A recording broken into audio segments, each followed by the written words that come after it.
안녕하십니까. 전남대학교 원해생명공학과 이상현 교수입니다. 오늘 제가 말씀드릴 내용은 인공수분 그리고 적과 그리고 봉지 씌우기 과정을 설명드리도록 하겠습니다.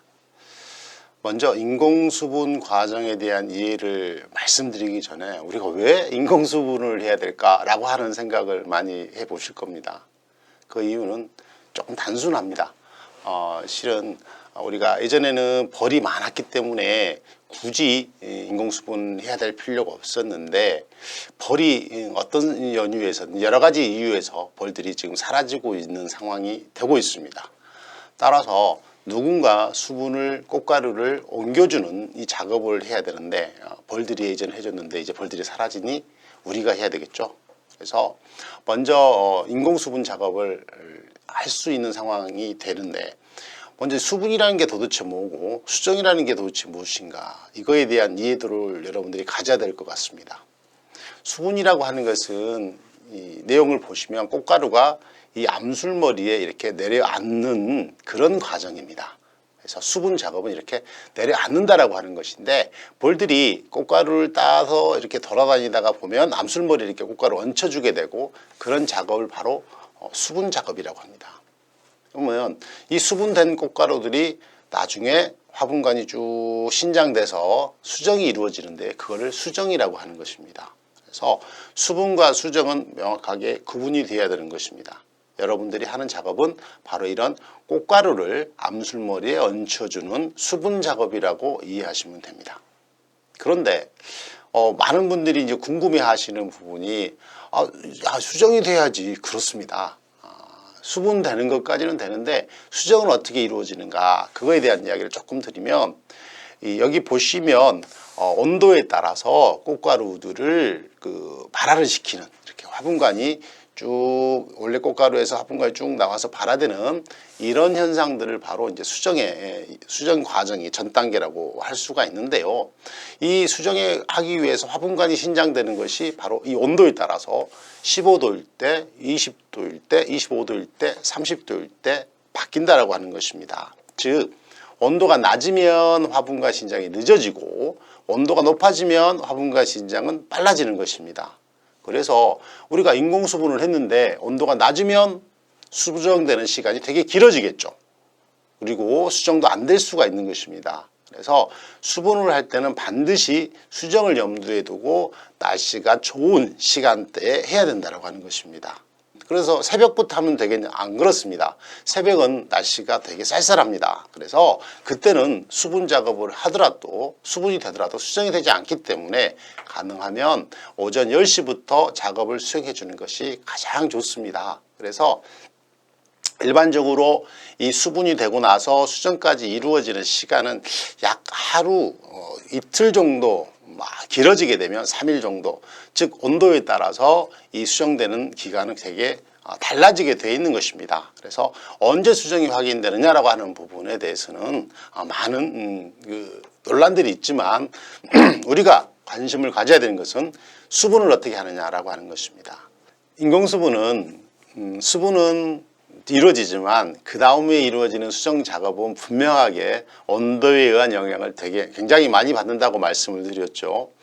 여기 나와 있는 데이터를 보면 온도와 습도에 따라서 인공수분이 된 화분까지의 화주의 기부까지 신장된 화분간 수가 나와 있습니다. 이걸 봤을 때 말씀드리고자 싶은 것은 20도씨와 25도씨일 때는 충분히 하루 이틀 하루만 해도 이게 수정이 완료가 된다는 걸 말씀드릴 수가 있고요. 늦어도 3일 이내에는 모든 수분이 다 수정이 이루어진다고 할 수가 있습니다. 그런데 20도씨 이하일 때는 이 속도가 굉장히 늦어진다는 것을 여러분들이 이해하셔야 될 것이고요. 그 다음에 30도가 넘었을 때도 마찬가지로 꽃가루 화분관의 신장이 조금은 직진성이 떨어지고 좀 가늘게 나와서 실질적으로 화분의 수분 능력은 수정 능력은 좀 떨어진다라고 할 수가 있습니다. 그러면 이런 인공수분을 하기 위해서 벌들은 자기들이 돌아다니면서 꽃을 채취를 하고 있지 않습니까? 그래서 그거를 수분의 작업을 하고 있는데 우리 인간은 꽃가루를 어떻게 얻어야 될까요? 중국산 꽃가루를 돈 주고 사면 됩니다. 예, 그렇습니다. 그러나 그 꽃가루들이 중국에서 들어온 꽃가루들이 분명하게 효과가 발화율이라는 게 발화가 잘 되는 꽃가루가 들어와야 될 것이고, 또한 이 품종이 명확해야 되는 것입니다. 근데 우리가 조금은 그 부분에 대한 신뢰가 좀 부족해지고 있는 실정으로 알고 있습니다. 그러면 우리 자체적으로 꽃가루를 채취할 수 있는 방법은 없을까?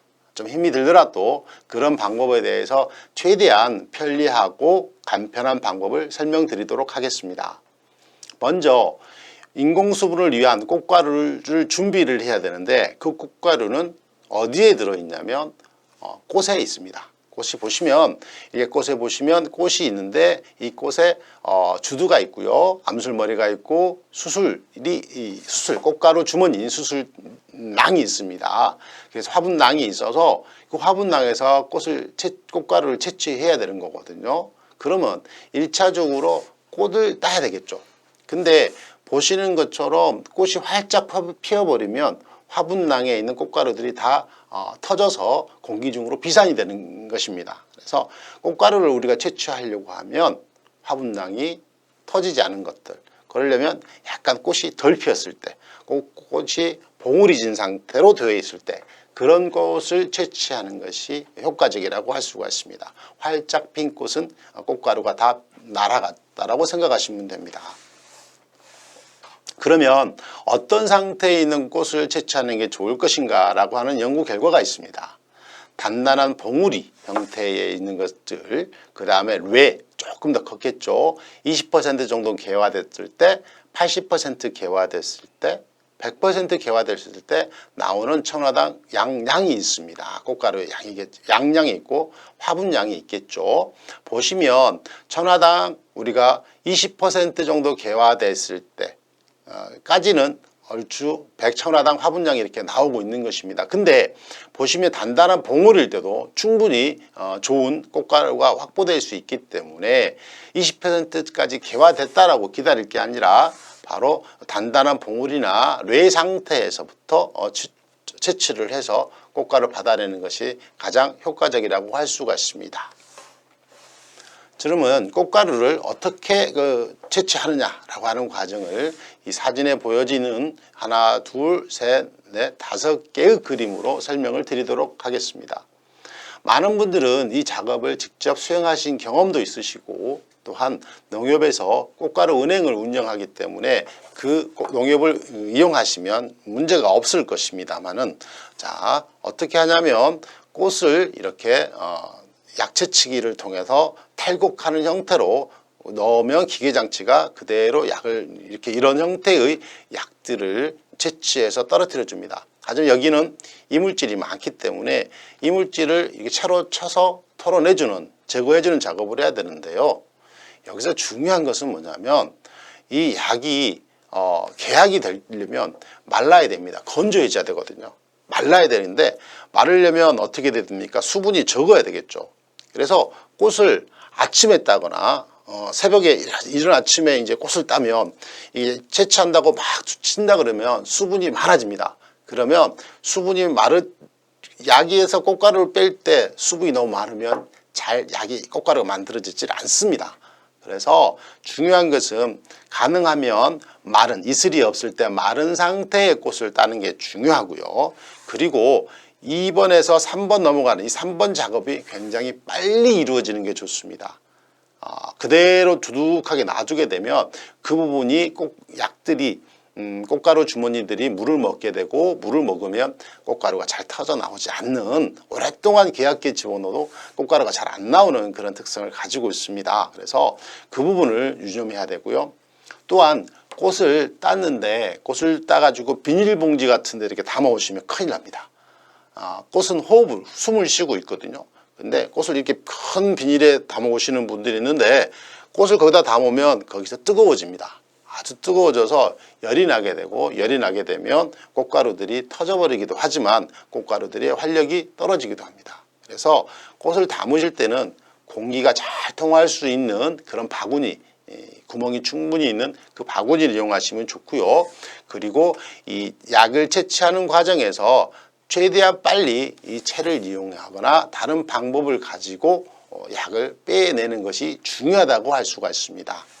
그 다음 단계에서 1차 정선을 하고 2차 정선을 여기에 보시는 탈곡기처럼 돌돌돌돌 말아지는 중력을 이용한 이런 장치를 이용하게 되는데요. 이런 장치를 이용해서 약이 정선이 되고 그 정선된 양을 이렇게 5번에 있는 사진처럼 판에다 이렇게 깔아주게 되는데, 까만색 캔티지에 뜨느냐? 꼭 그렇지만은 않습니다. 하지만 까만색 캔티지가 했을 때 우리가 꽃가루가 노란색을 띠거든요. 그래서 그게 잘 눈에 띕니다. 그래서 그런 까만색 캔티지에 빨간색의 또는 원앙 같은 경우는 베이지색, 아이보리색의 그런 약주머니들을 이렇게 펼쳐주는데, 여러분들이 많이 고민하시는 부분이 계약기가 한정되어 있다 보니까 저거를 두껍게 까시는 분들이 있어요.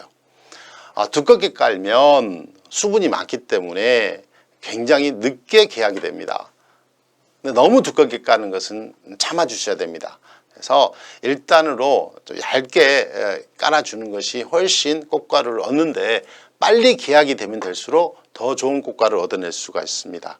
계약이 늦어진다, 계약기에 집어넣는데 48시간이 지났다 그러면 실은 좋은 꽃가루 얻는 것은 어렵습니다. 그래서 24시간에서 48시간 이내에 계약기에서 꺼내는 것이 좋고요. 그렇게 했는데도 잘 계약이 되지 않았다라고 하면 내가 너무 두껍게 깔지 않았느냐라고 하는 부분을 의심해 보아야 됩니다. 그래서 좀 얇게 까는 것이 훨씬 꽃가루를 얻는 데는 의미 있다라고 할 수가 있습니다. 자, 이 얇게 깔아진 것을 이런 일반적으로 이 계약기를 씁니다. 계약기. 이런 계약기에 판으로 쭉 해가지고 이렇게 올려서 많이들 쓰시죠. 그런데 나는 굳이 계약기가 필요 없을 것 같아. 맞습니다. 건조한 실내에다가 이렇게 만들 수도 있습니다. 그래서 대신 건조해야 됩니다. 온도는 25도씨 이내에 있으면 되고요. 저런 것들 이렇게 모아놓다 보면 습기가 가득 차는 경우가 있는데 충분히 습기를 빼줘야 됩니다. 그래서 경우에 따라서는 제습기를 사용해도 무방합니다. 하여튼 계약하는 환경은 건조해야지만이 가장 많이 최대한 건조할 수 있을 때까지 건조한 조건에 유지돼야지만이 이 좋은 꽃가루를 얻어낼 수 있다라고 할 수가 있는 것입니다. 즉 계약이 되는데 최대한 빨리 계약되는 것이 좋다. 그러면 보시는 것처럼 오른쪽 사진에 있는 것처럼 이렇게 꽃가루들이 빨간색의 꼭 약이 주머니, 이거는 그 계약이 안 된 주머니입니다. 계약이 안 된 주머니들이 이렇게 노랗게 꽃가루를 담은, 이렇게 가지고 있던 것을 이렇게 그대로 뒤집어서 꽃가루들을 드러내는, 그렇게 되는 현상을 확인하실 수가 있습니다. 이렇게 만들어진 계약이 된 꽃가루들에서 꽃가루를 채취를 해야 되는데, 안성지역 같은 경우는 무걸이라 그래서 그대로 쓰기도 합니다. 그러면 이제 꽃가루 원액을 쓰기도 하는데, 꽃가루 원액을 쓰다 보면 조금은 꽃가루가 더 많이 들어가게 됩니다. 꽃가루 비싸지 않습니까? 주두 한 주두에 10개의 꽃가루 10개 이내만 들어가면 됩니다. 한번 싹 묻히면 10개가 아니라 몇백 개가 얹혀지게 되는 것들이거든요. 꽃가루는 되게 비싼데 꽃가루만 쓰기는 조금 부담스러운 분들이 있을 수 있습니다. 그래서 또 우리가 꽃가루를 사가지고 양을 증량시켜야 되거든요. 그런 과정까지 필요하기 때문에 그냥 무거리를 그냥 쓰는 것도 한 번 정도는 상황에 따라서 재고를 해봐야 되는 그런 작업이라는 생각을 하게 됩니다. 자, 이런 꽃가루들을 이제 그 무거리 상태에서 채취를 하는 부분이 아세톤을 가지고 채취하는 방법, 그리고 오른쪽에 있는 사진처럼 기계를 이용해서 털어내는 방법, 두 가지 방법이 있는데요. 어느 방법이나 나쁘지 않은 방법입니다. 문제는 이 털어냈을 때 양이 어떤 게 더 많이 나오느냐 조금 나오느냐 그 차이만 좀 있을 뿐이지 두 가지 방법 다 아직까지는 어느 방법이 좋다, 어느 방법이 틀리다라고 할 수는 없습니다. 그래서 보시면 아세톤을 이용하는 경우는 꽃가루 양의 약 3배 정도의 아세톤을 이 스테인레스 종류가 됩니다. 아세톤 약간 탈색이 될 수 있기 때문에 스테인레스 용기에 붓고 체에다가 꽃가루를 계약된 거를 담습니다. 그리고 흔들면 체에는 검불이 남고 꽃가루를 밑에 가라앉게 되겠죠. 아세톤에 의해서. 그러면 아세톤을 용액을 꽃가루 채를 빼내고 아세톤에 묻혀져 있는 꽃가루에서 아세톤을 드러내면 꽃가루만 모이는, 그리고 휘발이 쉽게 되기 때문에 꽃가루 모이는 것이 가능합니다. 그래서 이 작업은 여러분들이 많이 해보셨을 것이고 주변에 많은 분들이 도움이 받을 수 있는 분들이 있기 때문에 실질적으로 물으시면 될 것으로 생각이 됩니다. 정성기를 이용하는 것은 기계에다가 아까 계약된 꽃가루들을 집어넣으면, 그래서 돌리면 거기서 솔로 이렇게 털어내는 작업입니다. 네, 그래서 그런 부분은 그냥 기계를 작동하시면 된다고 할 수가 있습니다. 자, 양을 아까 말씀드렸던 것처럼 무거리를 줄 수도 있습니다만은 어떻게든지 꽃가루가 너무 고가고 비싸기 때문에 이 꽃가루에서 양을 늘리는 증량제를 이용하는 방법이 있습니다. 그래서 여기 보시면, 표에 보시면 화분 발화율이 70% 이상이면 5배까지 증량할 수 있는 것이죠. 근데 우리는 뭐 유전자가 중복이 되거나 품종이 어떻다는 걸 우리가 확인하기가 좀 어렵습니다. 내가 직접 딴 품종은 이해는 하겠지만 약간의 차이가 있습니다. 그래서 70% 이상이면 3배 정도 증량하는 게 적정하다고 알려져 있습니다. 그리고 60%, 70% 정도 되면 2배 정도, 그리고 50에서 60%면 무증량하는 이런 형태로 가고 있는 것입니다. 그래서 중국산 꽃가루 같은 경우는 뭐 한 60, 70% 된다라고 하는데 2배를 쓰거나 그냥 꽃가루를 그냥 원액을 쓰는 경우도 있다라고 하는 것을 말씀드리도록 하겠습니다. 그러면 이런 인공수분을 언제 하는 게 좋을 것인가?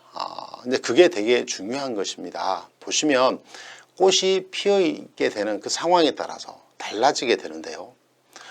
여기서 보시면 왼쪽에 있는 그림을 보시면 이 보라색으로 있는 게 꽃가루 주머니입니다. 그리고 이 안쪽에 연두색으로 되어 있는 부분이 있을 것입니다. 연두색 부분이 바로 암술머리입니다. 이 암술머리는 5개에 있습니다. 이 5개의 암술머리에 꽃가루가 앉는 것인데요. 아니, 옆에 있는 꽃가루에서 그냥 앉으면 되지 않겠어? 그걸 보고 자가수분 이렇게 표현하는데요. 불행하게도 배나무는 자가수분 되는 품종은 아직 우리나라에 들어와 있지 않고요. 일본에서도 발견은 됐지만 아직 상용화까지는 어려운 상황입니다. 그래서 자가수분은 안 된다고 생각해 주셔야 되고요. 그러면 이렇게 주두 상태가 모여 있는 상태는 조금 빠릅니다. 하지만 하셔도 무방하다고 말씀드릴게요. 날씨 조건에 따라서. 앞으로 날씨가 추워진다. 앞으로 3일, 2, 3일 있으면 날씨가 되게 추워진다라고 하면 오히려 이때도 조금 빠르지만 이때 인공수분을 하는 것도 나쁘지 않습니다. 온도가 20도씨 이상만 된다라고 하면 하루나 이틀만 해도 수정이 되기 때문에 그렇습니다.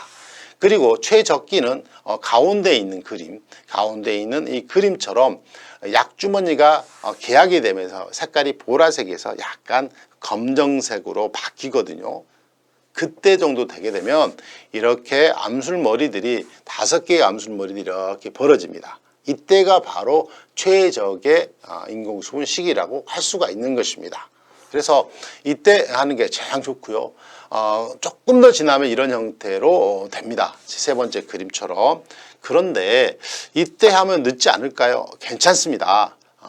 저 때도 해도 무방하다고 할 수가 있습니다. 그래서 여러분들이 꽃의 상태를 보셔서 아시겠지만 조금 빠른 상태에서 좀 늦지 않았다라고 하는 이 상태에 어느 때도 인공수분 하면 됩니다. 자, 근데 인공수분을 했을 때 여러분들이 아셔야 될 내용입니다. 배나무는요, 한 개의 꽃눈에서 8개까지, 10개도 피기도 하지만 8개 정도의 꽃이 핍니다. 근데 8개의 꽃이 한꺼번에 요입동해가지고 한꺼번에 확 피면 좋겠습니다만은 배도 나름대로 배나무도 자연 환경에 적응하기 위해서 8개가 한 번에 피지는 않습니다. 처음에 2개 피고요. 그리고 기다렸다가 또 2개 피고 2개 정도 이렇게 간격이 있는데 거의 한 일주일 정도 기간을 두고 2개씩 피어납니다. 그렇기 때문에 내가 하루에 인공수분을 정확하게 했을 때 수정이 되는 건 2개 정도, 과일 2개 정도, 꽃 2개 정도가 수분이 되게 되는 것입니다. 그래서 정말 정확하게 인공수분을 한다라고 하면 나는 과일을 2개 정도가 매달리게 착과가 되는 게 되는 것이고요. 내가 인공수분을 불안해서 한 번 더 했다라고 하면 한 4개 정도 이렇게 착과가 된다라고 생각하시면 됩니다. 근데 우리 집에는 과일이 너무 많이 열렸어. 6개, 7개씩 열렸어. 그러면 나는 인공수분 한 번밖에 안 했는데 6번, 7개, 이렇게 6개, 7개 열렸다라고 하는 것은 곧 달리 표현하면 인공수분을 본인이 한 게 아니라 벌들이 해 주었다라고 생각하시면 되는 것입니다. 그래서 순서대로 이렇게 일주일 정도 핀다고 할 수가 있는 것이고요. 자, 여러분들이 가끔씩 서리피해를 보거나 저온피를 봐서 꽃들이 다 죽어버렸어요 라고 이렇게 말씀을 하시는데, 한 일주일이나 한 달 있다가는 아이고 꽃들이 죽었는데 과일이 너무 많이 열려가지고 적과를 해야 되겠어요 이렇게 말이 나옵니다. 분명히 꽃이 죽었는데 그건 진실이 맞습니다. 하지만 적과를 해야 된다고 말하는 것은 말이 안 맞지 않습니까? 그 이유가 바로 여기에 있는 것입니다. 한 번 서리가 왔을 때 꽃 2개 정도는 분명하게 수분 능력을 떨어뜨립니다. 하지만 나머지 뒤에 피는 꽃들이 있기 때문에 그 꽃들로 인해서 착과가 되는 것입니다. 그래서 서리피해가 왔을 때 연달아서 3일 간격으로 3번 정도 오면 솔직하게 조금 영향을 받습니다만은 한 번 정도, 아니 2번까지는 서리피해가 오더라도 착과에는 크게 문제가 없다라고 할 수가 있는 것입니다. 그거는 많은 분들이 경험을 하고 계신 걸로 알고 있습니다. 자, 인공수분을 할 때 보시면 이렇게 면봉을 많이 씁니다. 면봉이라고 하는 것이 우리 귀 후비는 면봉이 아닙니다. 그 끝에 부분에 타조털처럼 솜털이 있는 그런 면봉이고요. 또 요즘은 깃털이 붙어 있는 기회장치를 이용하기도 합니다. 그래서 보시는 것처럼 가운데 있는 사진을 보면 빨간색은 석성자고요. 그리고 증량제로 쓰였던 석성자고, 이게 투명하게 보이는 이게 바로 꽃가루입니다. 그냥 묻혔습니다. 이게 2배 정도 증량을 했는데 보시는 것처럼 꽃가루가 지금 몇 개입니까? 10개는 훨씬 넘는 것 같습니다. 사진을 보면 30개, 40개 정도 이렇게 들어가게 됩니다. 그럼 여기서 절반 정도가 발화를 한다라고 하면 20개 정도, 15개에서 20개 정도가 발화가 되면 충분히 인공수분 수정에는 아무 문제가 없는 것입니다. 즉 원액을 쓰는 것이 좋다, 완벽할 수는 있겠지만 원액을 쓰는 것을 한 번 정도 고려를 해주시고 증량제를 써도 문제가 없다 라고 하는 것에 대해서 한 번 정도는 고민을 해주셨으면 하는 생각이 듭니다. 그래서 여기 보시면 화분관에는 주두에는 10개 정도만 꽃가루가 수분이 되고 수정이 돼도 과실의 크기를 전혀 큰 영향을 주지 않는다라고 하는 것을 데이터로 가지고 있는 것입니다. 자, 마지막입니다. 여러분들이 인공수분을 잘 됐는지 못했는지 그 결과를 확인하는 방법은 아주 간단합니다. 밑에 있는 사진에 2개가 있는데 왼쪽에 있는 사진을 보면 인공수분에서 착과된 겁니다. 1개 또는 2개 이렇게 되는 것입니다. 그리고 오른쪽에 있는 것은 자연수분입니다. 지금 몇 개입니까? 벌써 눈에 보여도 8개 정도, 6개 정도 이렇게 확인되실 겁니다. 이거는 자연수분에 의해서 이루어지는 그런 것들이고요. 인공수분을 여러 번 하면 이런 현상을 나타낸다라고 할 수 있습니다. 그래서 인공수분이라고 하는 것은 최적기에 2번 정도, 한 번만 하셔도 되지만 불안하시니까 약 2번 정도 수행을 하시면 착과 그리고 수정에는 아무 문제가 없다 이렇게 말씀드릴 수가 있습니다. 네, 이상 인공수분에 대한 설명을 좀 드렸고요. 다음은 현장에서 보여지는 적과 그리고 그 다음 부분에서 봉지 씌우기까지 이런 내용은 현장에 있는 내용으로 가름하도록 하겠습니다. 자, 마지막으로 한 가지만 더 말씀드리겠습니다. 인공수분으로 채취된 꽃가루는요, 여러분들이 직접 보관하려고 하지 마십시오. 가능하면 농업기술센터나 농협에 가게 되면 초저온 냉동고가 있습니다. 마이너스 40도 이하가 되는 초저온 냉동고가 있는데요, 거기에 보관하시는 게 좋습니다. 여러분 집안에 있는 냉동고는 마이너스 20도 정도 됩니다. 하지만 냉동고를 열고 닫고 하다가 보면 마이너스 15도도 되고 마이너스 10도도 되고 그렇습니다. 마이너스 20도 이상 돼버리면요, 마이너스 10도에서는 꽃가루 발화력이 영향을 받습니다. 그래서 반드시 꽃가루 보관은 마이너스 20도보다 더 낮은 온도에서 보관하셔야 됩니다. 그거를 유념하시고요. 가까운 기술센터나 농협을 활용하시면 참 좋습니다.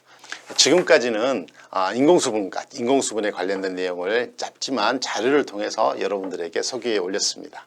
다음은 적과라든가 봉지 씌우기 작업이 남아 있는데요. 이 부분은 현장으로 이동해서 여러분들에게 설명하도록 하겠습니다. 적과에 대해서 말씀드리도록 하겠습니다. 일반적으로 배나무는 굉장히 많은 과일들을 맺히고 있습니다. 어떤 과일을 남기고 어떤 과일을 따내야 되느냐에 대한 그런 생각을 많이 하시게 되는데요. 제가 오늘 말씀드린 것은 지금 이렇게 과일이 탐스럽게 열려 있습니다. 열려 있는데 이 열려 있는 이 과일들 중에 앞으로의 모양이 어떻게 변할 것인가, 좋은 과일로 남을, 이쁘고 큰 과일로 남을 것과 그렇지 않고 못생긴 과일로 남을 건가에 대한 것을 미리서 예측할 수가 있는 것입니다.